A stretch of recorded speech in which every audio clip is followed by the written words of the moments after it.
नमस्कार, मैं हूं नीलू। तो एक बार फिर से ईरान को धमकी मिली है। देखिए, अभी पीछे हमने देखा था किस तरह से धमकियों का दौर शुरू था ट्रंप की तरफ से, और फिर कुछ ऐसा हुआ कि वहां पर जो हमला ईरान की तरफ किया जाना था, ईरान के ऊपर किया जाना था, उसे फिलहाल तो टाल दिया गया। लेकिन अब इजराइल के प्रधानमंत्री बेंजामिन नेतन्याहू ने ईरान को चेतावनी दे दी है, एक तरह से धमकी दे दी है। नेतन्याहू ने कहा है कि अगर ईरान ने इजराइल पर हमला करने की भूल की तो उसे ऐसी ताकत का सामना करना पड़ेगा जिसका उसने पहले कभी अनुभव नहीं किया होगा। यह बयान ऐसे समय में आया है जब अमेरिका ने भी अपने nuclear power aircraft carrier USS Abraham Lincoln को मिडिल ईस्ट की ओर रवाना कर दिया है।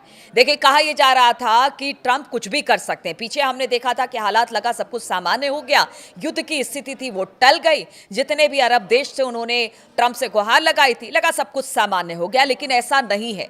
ये ट्रंप है, ये अमेरिका है, ये इजराइल है, और लगातार ईरान को धमकी दे रहा है। ईरान की बात भी करेंगे कि किस तरह की तैयारी वो करके बैठा हुआ है कि अगर इजराइल या फिर अमेरिका की तरफ से हमला होता है तो वो क्या करेगा, उसके बारे में जानकारी देंगे। लेकिन उससे पहले बता दें कि नेतन्याहू ने किस तरह की धमकी दी। नीसेट यानी कि इजरायली संसद में स्पीच के दौरान नेतन्याहू ने कहा कि इजराइल ईरान के एक्टिविटी पर करीब से नजर रखे हुआ है। ईरान में सरकार विरोधी प्रदर्शनों के बाद हालात तनावपूर्ण है और सरकारी कार्रवाई के चलते बड़े पैमाने पर हिंसा हुई है। कोई नहीं जानता कि ईरान का भविष्य क्या होगा, लेकिन वो अब पहले जैसा नहीं रहेगा। देखिए, बेंजामिन नेतन्याहू कह रहे हैं कि बड़ी करीबी तौर से ईरान पर नजर रखी जा रही है, और एक तरह से कह रहे हैं कि जो आंतरिक स्थिति ईरान की है वो खराब है।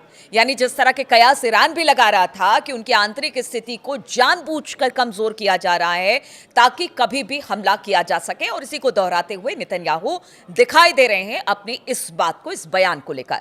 तो उन्होंने कहा कि बहुत बड़ी कीमत अब ईरान को इसे लेकर चुकानी पड़ेगी जिसका असर लंबे समय तक रहेगा। रिपोर्ट्स के मुताबिक अमेरिका ने अपना nuclear power aircraft carrier USS Abraham Lincoln दक्षिण चीन सागर से आगे बढ़ाते हुए स्ट्रेट ऑफ मलक्का में भेज दिया है, और यह रास्ता उसे सीधे सीधे मिडिल ईस्ट की ओर लेकर जाएगा। राष्ट्रपति डोनाल्ड ट्रंप ने ईरान को चेतावनी दी है कि शांतिपूर्ण प्रदर्शनकारियों की हत्या या फांसी किसी भी हालत में बर्दाश्त नहीं की जाएगी, और वो हमने देखा कि उन्होंने कह दिया कि हाँ, अब कुछ नहीं हो रहा है वहां पर। लेकिन सैटेलाइट ट्रैकिंग से पता चला है कि USS Frank E Peterson junior, USS Michael Murphy और यूएसएस स्प्रूअन्स जैसे मिसाइल डिस्ट्रॉयर्स में लिंकन के साथ आगे बढ़ रहे हैं। तो इसे क्या माना जाए? एक तरफ तो वो कहते हैं कि ईरान में सब कुछ ठीक है, जो बात हमने कही थी ईरान ने मान ली, हम पीछे हट गए। लेकिन अब देखिए, जिस तरह से जो अब्राहम लिंकन है वो आगे बढ़ा है, उससे तो स्थिति कुछ और बता रही है और कुछ और निकलकर सामने आ रही है। अब बात ईरान की तैयारियों की कर ले। देखिए, ट्रंप पहले धमकी दे रहे थे, अब नेतन्याहू ने भी कह दिया है कि किस तरह से ईरान को वो जवाब देंगे, और साथ ही साथ अब किस तरह की मूवमेंटशिप की देखी जा रही है, उसको लेकर भी बड़े सारे सवाल उठ रहे हैं, क्योंकि कहा जा रहा है कि हो सकता है 3-4 दिन में ये जो अब्राहम लिंकन है वो पहुंच जाए मिडिल ईस्ट की तरफ। अब ईरान किस तरह से तैयार है? देखिए, ईरान इस बार बख्शने वाला नहीं है। ईरान ने पूरी तैयारी कर लिया, और उसकी जो हाइपरसोनिक मिसाइल है वो इस बार मजा चखाने के लिए ऐसा जो वहां की सेना है उनका कहना है कि वो पूरी तरह से तैयार दिखाई दे रही है। अब देखिए, एक बात यहां बताना जरूरी है, ईरान की तैयारी का जिक्र करेंगे, लेकिन उससे पहले आपको बता दें, जिस तरह से मिडिल ईस्ट के देश थे ईरान को लेकर, उन्होंने कहा था, जैसे सऊदी अरब हो गया, कतर हो गया, इन्होंने कहा था कि देखिए आप, यानी कि अमेरिका हमारे एयरबेसेस का इस्तेमाल नहीं करेगा, वरना इसका खामियाजा पूरे मिडिल ईस्ट को और हमें भी उठाना पड़ेगा। इसको ध्यान में रखते हुए कहा यह जा रहा है कि अब अमेरिका ने एक नया प्लान तैयार किया है ईरान को लेकर। अब वो मिडिल ईस्ट के जितने भी एयर बेसेस है उनका इस्तेमाल नहीं करेगा। बताया जा रहा है कि जो अब्राहम लिंकन है वो साइप्रस की तरफ आगे बढ़ेगा। साइप्रस को अगर आप देखेंगे, उसकी भौगोलिक स्थिति को आप देखेंगे तो ईरान के बहुत नजदीक है। तो इस बार जो मिडिल ईस्ट के जो देश हैं उनके एयरबेसेस का इस्तेमाल नहीं किया जाएगा, जिस तरह से उन्होंने कहा, या एक तरह से मना ही कर दिया ट्रंप को। अब उसे लेकर एक नई स्ट्रेटेजी है कि साइप्रस से हो सकता है कि ईरान पर हमला हो, और इसके लिए तैयारी पूरी कर ली गई है, क्योंकि वहां पर बताया जा रहा है कि ब्रिटिश जो एयरबेस है वहां पर मौजूद है, और इसको लगातार अमेरिका इस्तेमाल करता रहा है। इसलिए इस बार प्लान साइप्रस से ईरान पर हमला करना है। तो अब बात ईरान की तैयारियों की कर ले, क्योंकि ईरान भी पूरी तरह से तैयार है। ईरान की जो खुर्रम शहर 4, फतेह 2, सजिल 2 जैसी मिसाइलें अब पूरी तरह से तैनात दिखाई दे रही है। अमेरिकी ठिकानों के लिए ये एक बड़ा खतरा मानी जा रही है और बताया जा रहा है कि अगर अमेरिका की तरफ से या इसराइल की तरफ से किसी तरह से वार किया जाता है तो फिर ये उससे जवाब देने के लिए बिल्कुल तैयार है, चाहे इसराइल के ठिकाने हो या फिर अमेरिका के बीचों बीच इतनी रेंज है इन मिसाइलों की, सुपरसोनिक मिसाइलों की, कि वहां तक जा सकती है। तो एक बड़ा खतरा ये मिसाइलें मानी जा रही है। हथियार ना सिर्फ सैन्य ताकत बल्कि खामनेई की सत्ता का कवच भी इन मिसाइलों को माना जा रहा है। Supreme leader ayatollah Ali Khamenei ने IRGC को पूरी तरह से क्रैकडाउन का जिम्मा सौंप दिया है और साथ ही देश के अंडरग्राउंड मिसाइल सिटी को पूरी तरह से एक्टिव कर दिया गया है। और ये सिर्फ आयतुल्ला खामनेई साहब के कहने पर किया गया है कि देखिए अब वक्त आ गया है, अगर उधर से दुश्मन हमला करता है तो फिर इसका कड़ा जवाब दिया जाएगा। ये कदम साफ संकेत देता है कि ईरान सिर्फ अंदरूनी विद्रोह से ही नहीं बल्कि बाहरी टकराव के लिए भी खुद को तैयार कर चुका है। ईरान की सबसे खतरनाक बैलिस्टिक मिसाइल मानी जाती है खुर्रमशहर 4 और ये ज्यादा रेंज वाली हाइपरसोनिक मिसाइल है जो कि मैक 8 की रफ्तार से उड़ती है और इसका सबसे डरावना पहलू इसका 1500 किलोमीटर तक का भारी वॉरहेड है।